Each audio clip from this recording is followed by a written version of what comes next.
Thank you for listening to the Matt's Movie Reviews podcast, available on Podbean, Apple Podcasts, Spotify, Google Podcasts, Amazon Music, and Stitcher. Also, please follow Matt's Movie Reviews on Facebook, YouTube, LinkedIn, Reddit, Instagram, and MeWe. And of course, be sure to visit mattsmoviereviews.net for the latest reviews, top 10 lists, and more. Now, on to the show. I have this neighbor, and he smokes cigarettes. He smokes cigarettes outside. I would occasionally talk to him while we were both out there smoking. He'd start to talk in this heavily Russian accent about how he has something that's worth a lot of money. He comes back up to my apartment a couple minutes later, just brings in a duffel bag. If I could hold on to it for him for a couple of weeks while he was out of town, that'd be great. He starts taking out these books and books of stamps. He had stated that they were somewhere between like 1 and 2 million. These are wildly expensive stamps. Why on earth would you ask me to hold this ridiculously expensive stamp collection? And his words were, you don't know me and I don't know you, and you have nothing against me.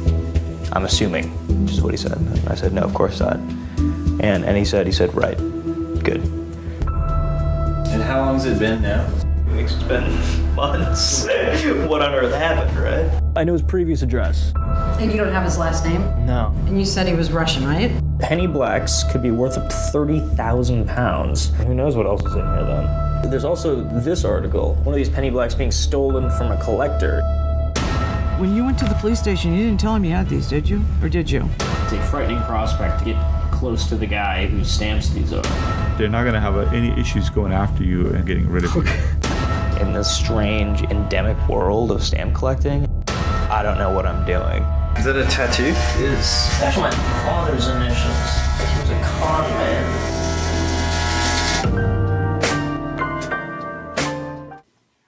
Hello and welcome to the Matt's Movie Reviews podcast. I am your host, Matthew Pejkovic, and this is episode number 352. Out now on digital is The Penny Black, a documentary that follows Will, the estranged son of a con man who receives a stamp collection worth millions of dollars from his enigmatic Russian neighbor who promptly disappears, leaving Will to fight temptation and paranoia while investigating the mystery of where these stamps came from. A detective story and character study told in the form of a documentary. The Penny Black is an incredibly engrossing and crafted film that is sure to hold your attention throughout. And I'm glad to say joining me today is the film's director, Joe Saunders, and producer, Alexander Greer. Joe and Alex, I thank you both very much for joining me today. Thanks for having us. Yeah, thank you for having us on.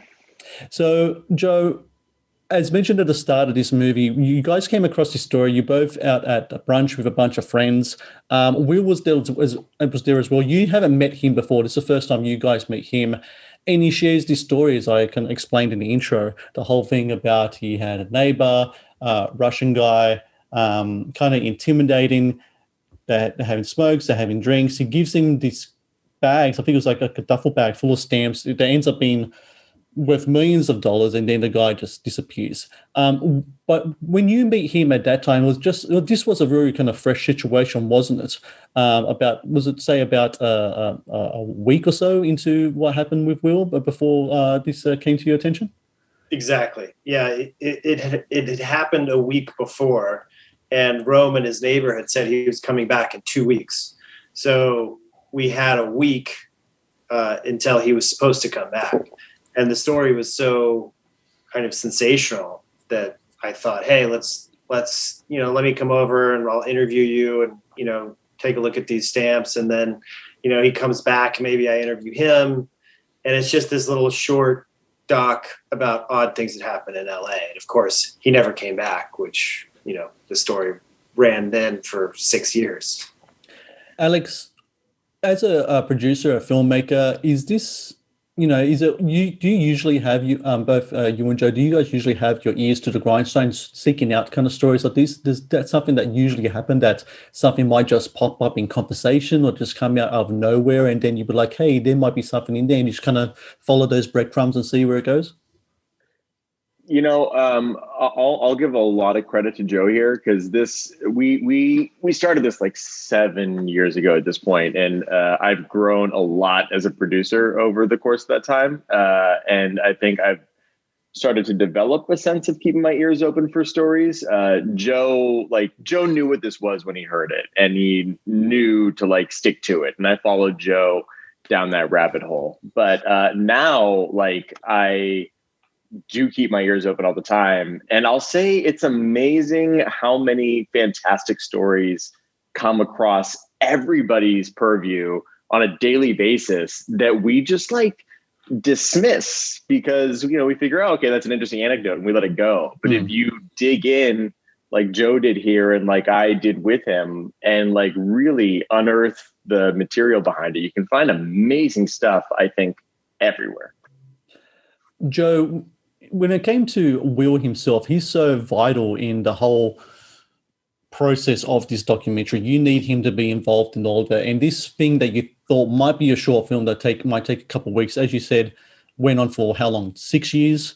When you have someone like Will involved today, he's just a regular guy caught up in this extraordinary situation. He's got a day job. He's got relationships. He's moving constantly. I think he moved like 4 or 5 times throughout the whole thing. All the stresses that comes with that. How do you, as a filmmaker, keep him motivated, keep him involved in the whole process of it? Because I'm sure somewhere down the line he might have thought, this guy's not coming back. I got the stamps, and it's not my film anyway, so why should I bother going on with this project? Exactly. And yes, he was certainly having those thoughts. He was certainly reluctant sometimes when we wanted to shoot. He certainly seemed done with the project several times. Keeping him motivated was probably one of the more difficult things of this whole project, really. Following the mystery was kind of fun and exciting, and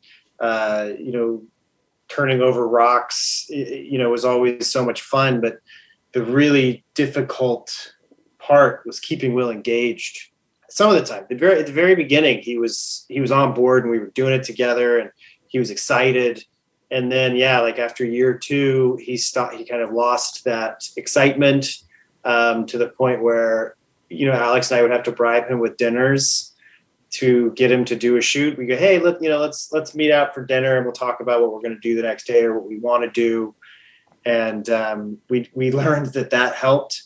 But also just, a lot of times we were talking about sensitive information, personal information about Will and his family, and just trying to create that level of trust with him that, similar to what you did before we started this, if you give any spoilers, just let and you'll edit that out later. It was a similar strategy with Will. It's like, listen, we're in this together. We're a team. This is us doing this documentary. Even though at times that was that was said just to motivate him, because sometimes it felt like it was very much Alex and I versus Will, and but trying to keep that trust with him and letting him know that, he's giving him the illusion that he's in control was really one of the biggest assets we had, was just to keep, we can't do this without you. This is, et cetera, just whatever you needed to do really just to keep him on board, and giving him a sense of control, I felt was always a good motivation for him. Alex, I want to add here too, real quick. Sorry, because I don't know, Joe, if you've suppressed this memory or not, but dinner became like a pretty common thing we would bribe Will with. But at a certain point, we had to bribe him by helping him paint a mural on the side of a restaurant at like 6 a.m. on a weekend, because Will had created a company at this point in time that had like 4, he was always making different companies, like different interesting companies. His hustle was really hard to pin down. And at a certain point, his business was, as he described it, like a 4-armed approach. It was like branding, marketing, social media, and murals. So he spent a lot of time painting murals with an artist that he knew. And I guess he was making money off of it. But to get him to do an interview one day, he was running behind on a mural, and the only way he would let Joe and I film him is if we came and painted for half of a day. Is the mural still up? Is it still there, or has it been painted over since then? Probably. I see it all the time. It's in Culver City in Los Angeles, next to a restaurant called Cava. If anybody in LA is listening to this, it's like a teal set of stripes. Look for teal stripes next to Cava. We said we would do it if we could film us helping him do it, and which we did. We just never used the footage. But I just another quick point to this. The memory I did suppress until you said that, Alex. I started thinking like, oh, what memory am I suppressing? And this is one that I just recalled, and it was probably my worst emotional moment on this whole project was when we were shooting with Will shaving his head and his beard. And he didn't want to do it. And, trying to keep continuity in this thing with him constantly changing the way his face looked was really hard. And I think he was doing it kind of as a subtle, like to be subtly combative towards us. He would grow his beard out and they would change it. And it's not too distracting in the documentary, thank God, but in the trailer it is. But we asked him if he would mind shaving a little bit just to kind of get us back to a recognizable Will. He didn't want to do it. And he finally said yes. And we came over to his apartment and he was drunk and he was still drinking and shaved his head and was just like making all these snide comments to us as he was doing it, then shaved his beard and he was making snide comments. And then when he was done, he pulled out the vacuum and handed it to me while I'm still shooting and said, okay, I think you can go ahead and clean this up. Oh, Lord. And I was like, I'm not cleaning this up. He goes, yes, you are, or I'm not doing this anymore. And then I looked at Alex and I was like, Alex, you clean that up. And Will goes, no, it's your job. You're cleaning this up. And so I had to vacuum, and I kept the camera rolling. It was my way of dealing with it. I kept the camera rolling and first person vacuumed his bathroom, but it was a real low moment in my career. I don't know about YouTube, but I think the content of you guys painting the mural and vacuuming hair off the floor make a good deleted scenes in the upcoming Blu-ray and DVD. Yeah, we 100% need to put that on the website, Joe. Yeah, we've got a collection of deleted scenes on the website that kind of help build the story and reinforce the story, but I don't have too many outtakes like that are just kind of tangents. But I should start putting those up. Yeah, Alex, I mentioned in my introduction how this documentary feels so much like a detective story. There are moments in the film which you two have to kind of play gumshoe in a sort of way, didn't you?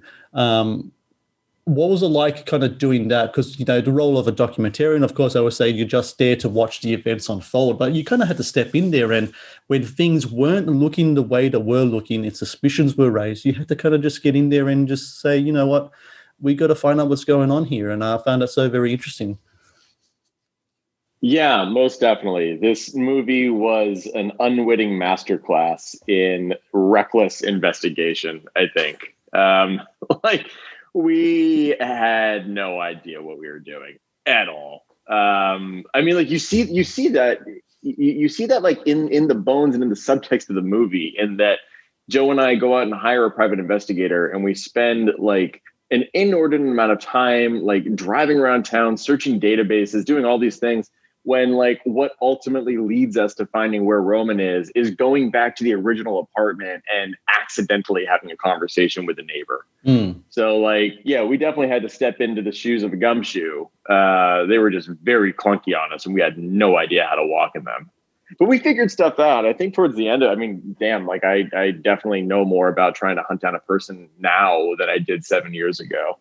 But it was very uncomfortable to learn that. I'm just curious, the person you're trying to find, the Roman, the Russian man, he's a smoker. I don't know what it's like in America, especially LA. Here in Australia, like our smoking levels have really decreased quite a bit. There was a big kind of like a push to like a health issue push in regards to it. Is it easier now to find a smoker now? Is it more of a rare sight these days as it is, say, maybe 20 years ago when everyone had a pack of cigarettes? I'm in New York right now, and Joe, you used to live in New York, and you smoked in New York. Joe, guess how much a pack? I bought a pack of cigarettes for a friend yesterday. Guess how much a pack of cigarettes costs in New York now? $15. $17 for a pack of cigarettes. $1 a cigarette. I know. Sorry, I jumped ahead. Joe, you can go back. Oh no, I was going to say, I hadn't thought about it like that, but I definitely think it helped us find Roman because his signature was smoking. So when we were staking out that area of West Hollywood, trying to find him, that's what we were looking for because we didn't know what he looked like. We had no photographic evidence of what he looked like. We had a vague description from Will. And so really we were just looking for smokers and there weren't that many. There was a couple. I think I got one on camera that we used in the doc, but yeah, once we there's that shot in the documentary when we were kind of in the car and shooting towards where we thought Roman was. He was behind a wall and this just puff of smoke comes out, which is backlit by cars coming in the other direction. And it was such a beautiful shot, completely coincidental. And must I say, very much goes in line with the whole kind of gumshoe detective thing as well. Because when you think of those classic detective stories, you see Bogart with a puff of smokes and things like that. Mm-hmm. And I think it's really kind of tied in there really, really well. I really like that. This is one of those things that, like, we people, because this is such an insane story, people doubt the authenticity of it. And this is one of those things where, like, I can see why people would, because, like, as we were searching for Roman when he was a ghost, like, the thing that, like, everybody said about him was that he was always outside smoking cigarettes. And it's such, like, it's almost such a cliche. Like, there's that screenwriting book, the Save the Cat screenwriting book, where they tell you, like, give your characters a limp and an eye patch, like something like identifiable and visual. And, like, smoking is one of those things that's, like, so smoking in 2020 is one of those things that's such, like, a limp and an eye patch that you wouldn't think that it would actually be a realistic, identifiable characteristic of a person. But, like, even when we finally did that stakeout where Roman, like, shows up out of nowhere, the very first thing that he does when getting out of the car is sitting down and having a cigarette on the sidewalk. It's insane. Joe, how much of this has to do with the film being set in Los Angeles? I've spoken to people from LA for years now in regards to the films, documentaries included, and the stories that you hear. It just feels like like on any corner of any street in Los Angeles, you can throw a stone, you can find a story. So many characters there, so much history, so many things going on. How much of all of this do you think has to do with Los Angeles just being just this place that really kind of attracts all sorts of people, sorts of fascinating people and dangerous people in the stories that they bring with them? I think it's 100% a story of Los Angeles and things that happen in Los Angeles as much as anything, because I just moved back from New York and this story doesn't happen in New York. People are too cynical. People are first of all, nobody would give anybody else that amount of trust to give them a bag of stamps. Like, I don't care what kind of trouble you're in, like, you do something else. That just doesn't happen. Like in New York, in LA, there's something about this town that has something to do with like dreamers and like, not in the immigration sense, but people who just have a certain amount of delusion and live here because they're around other people that share in this kind of delusion. And I'm one of these people, and Alex is one of these people too. And, but there is, and Will is definitely one of these people. He came from Minnesota seeking out this kind of attitude and culture. And Roman, I have a feeling, maybe he didn't seek it out, but he certainly felt at home here, where you could just go to the steps of your apartment complex, smoke a cigarette, and fascinate somebody with some crazy story you have. Or, and same with Will. I really think Will and Roman are very similar people in terms of their attitude and how they navigate the world. And the conversations they must have had smoking cigarettes together, it certainly drew them close enough for Roman to start this story. Give those Alex, I'm curious about the world of stamp collecting. I'm sure, considering the value of the stamps that you guys had and you went to different conventions, etc. What's the world of stamp collecting like now? Because these days, what people collect is, and it kind of blows my mind, is cards, Pokemon cards. I don't know if you guys watched at the debacle. There was a boxing match on the weekend between Mayweather and Logan Paul, but Logan Paul came out with. He had a Pokemon card around his neck as bling because a Pokemon card cost $150,000. He spent 150 grand on it. It came out like a necklace. Wow. Back when Tyson and stuff used to wear whatever, like a chains and stuff. These guys wearing cards now. Stamps, I imagine, would have been the equivalent maybe like, say, 50, 100 years ago because of the value they had. And of course, because there wasn't anything else to collect but that. What are stamps like these days? The world of stamp collecting, is this still a thriving industry? Has it become such more of a smaller kind of secluded part of the collecting world? It's an excellent question, and I feel like I'll get flack from philatelists in saying this because we definitely chafed up against some attitudes when we were filming when we asked this question. But kids.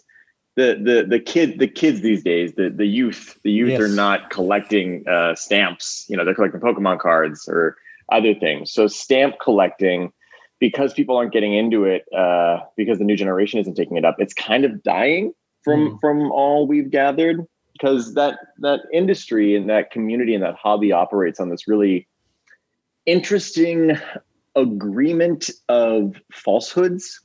Like a stamp is worth, let's say, like 34 cents. That's what its functional value is. It's like 34 cents. It, sends a piece of mail from one place to the other. But when you gather up enough people that believe that it should be worth more and believe in this delusion and believe in this lie or fable, however you want to spin it, it can be a negative or a positive. It effectively changes the truth of what the stamp is worth. It injects this subjectivity that like effectively changes the reality of the item between the people, which we always found to be a really awesome parallel with the story that we were telling, because truth in this story is always so slippery, and it's being filtered from one person to another, and it's just getting its own dose of subjectivity, and so it's difficult to find where the reality is. Like Roman tells a story to Will tells a story to us, we tell a story to the world. That's like three filters of subjectivity. And the truth is somewhere in between those three people. It's kind of an agreed delusion that we all have. But if enough people agree in that delusion, just like the value of a stamp, it becomes something that's tangibly valuable and effectively real, Very cool. Joe, in the movie, Will has an email from his estranged father, and throughout the film, he refuses to read it. Since the movie's come out, do you have any knowledge that he has read it, or have you or Alex read it yourselves? So after we finished the movie, Alex and I went to England to edit this thing just to get out of LA for a bit. And once we finished it, we sent it to Will for kind of a courtesy approval. And he watched it, said he really liked it. Then we made some edits and we sent it back to him. Like, what do you think of this? Watched it again. And then there was a time when I think Alex was already back in New York or LA, and I was coming to LA for something, and I was going to be here for like a week. And we just decided to ask Will one last time if he would read his father's email. And this time he said yes. And I was not expecting it. So he just came over to my apartment. So we were in kind of a different location than we've ever shot in. And I just rolled it, and he read this email that was really beautifully written. His dad was a really smart guy and a really good writer. And Will was very emotional reading it and couldn't really understand everything he was saying. And he was also reading it really fast. And after he read it, he was tears in his eyes, and it was a really powerful moment for all of us, very cathartic. And as a filmmaker, I asked him to read it again, but slower. because I wanted to be able to use it. And if it worked in the film, and he said, no, that's what we had. So I looked back at it, and we were kind of we're in that mode of like, should we go back into edit and like redo the ending and make this, include this? Like, what does that do to our ending? And so we tried a version of him going off on the boat with reading his dad's email underneath that, and couldn't really understand what he was saying. And in the end, we were like, you know what? This ending doesn't need him to read his dad's email. Like him going off, and Will's reaction to the email was essentially the same emotional beat that we have of him going off into the, into the LA harbor. I still don't love my dad, and I don't forgive him, and fuck you, Dad. Like he still had that attitude even after reading that letter. So in my mind, his emotional state hadn't changed. So we decided not to use it, both because of the technical aspects of it, but also the emotional aspects of it. Joe, I got to ask, what was Will's reaction to the movie when he saw it for the first time? He really liked it. I mean, he's, I think he liked it for the same reasons that he agreed to do it, is because, I mean, he liked the idea that he was going to be the subject of a documentary. I think that's really what drew him in initially. And I think he enjoyed capturing that period of his life in this, like, kind of in 90 minutes in a feature film that is now going to live on forever, just like that, And I think he doesn't seem bothered by the light that we put him in. He always claims that it's accurate. So, I think we portray him as someone who's really smart, a little devious, a little shifty, but also, caring about other people's things. Like he seemed pretty dedicated to get these stamps back to Roman, and eventually does. And maybe I shouldn't say that. That's okay. That might be a spoiler to bleep out. But yeah, no, he really enjoys it. He's seen it a few times now. Well, I can't wait to watch it again because I think it's just a fascinating story. I love the way that it unfolds. I love the craft of it as well. And for everyone out there listening, you can watch The Penny Black online now. You can actually go to thepennyblackmovie.com, and they got a watch tab there, and you can check it out. It's available on Apple TV, iTunes, Vimeo, Prime Video, over in the States, Fandango, Google Play. So many places you can watch it. I recommend people watch it and watch it again because I have a feeling that there's going to be things I didn't see the first time. I'm going to catch it again in a second because it's just that type of film. And Joe Saunders and Alex Greer, thank you both very much for your time today. And look, congratulations with the movie because that one little hunch that you had, Joe, and you both followed led to quite the story and quite the film. So congratulations to you both. Thank you.